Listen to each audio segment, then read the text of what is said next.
High friends, welcome to Yashikar. நம்மளோட விஜய் டிவியில் ரொம்பவே ஃபேமஸாக போயிட்டுருக்க பாண்டியன் ஸ்டோர் சீரியல் ஹீரோ, அதாவது கதிர் கேரக்டர் பண்ணிகிட்ருக்காரு. கதிர் ராஜி அப்படின்னு சொல்லும்போது எல்லாரோட மனசுலையும் இடம் பிடிச்ச ஒரு ஹீரோ. இந்த சீரியல் மட்டும் கிடையாது, அனாமிகா அப்படிங்கிற சீரியல்லையும் அடிச்சு தும்சம் கிளப்புற மாதிரி சூப்பரான ஒரு நடிப்பை தான் கொடுத்துட்ருக்காரு. அதாவது நம்மளோட ஆகாஷ்.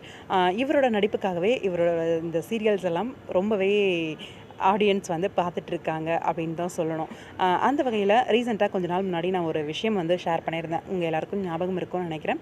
ஆகாஷ் வந்து அவரோட இன்ஸ்டாகிராம் பேஜில் வந்து ஒரு ஆல்பம் சாங் பண்ண மாதிரியான அப்டேட்ஸ் எல்லாம் வந்திருக்கு. ஆல்ரெடி அதை பற்றி ஷேர் பண்ணியிருந்தேன். ஐடி கார்டெலாம் போட்டு டான்ஸ் பண்ணுற மாதிரியான ஒரு வீடியோஸ் வந்து ஷேர் ஆயிருந்தது.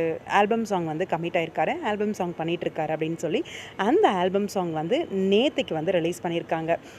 அந்த ஆல்பம் சாங் ரொம்பவே சூப்பராக வந்திருக்கு. பார்க்கும்போதே தெரியுது, ரொம்பவே சூப்பராக டான்ஸ் ஆடி ஹீரோ ஹீரோயின் நல்லா இருக்குது பார்க்குறதுக்கு.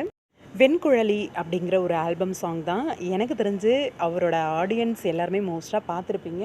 பார்க்காதவங்களுக்காக தான் இந்த ஒரு பதிவு. பார்க்கல அப்படின்னா போய் கண்டிப்பாக பாருங்கள். Album song super duper hit ஆகிற அளவுக்கு சூப்பராக இருக்குது. நல்லா பெர்ஃபார்ம் பண்ணியிருக்காங்க ரெண்டு பேருமே. வெண்குழலி ஆல்பம் சாங் எனக்கு ரொம்பவே பிடிச்சிருக்கு. நீங்களில் எத்தனை பேர் வந்து அந்த ஆல்பம் சாங் பார்த்தீங்க? எப்படி இருந்துச்சு அந்த ஆல்பம் சாங்? கமெண்ட் பாக்ஸில் மறக்காமல் கமெண்ட்டில் சொல்லுங்கள்.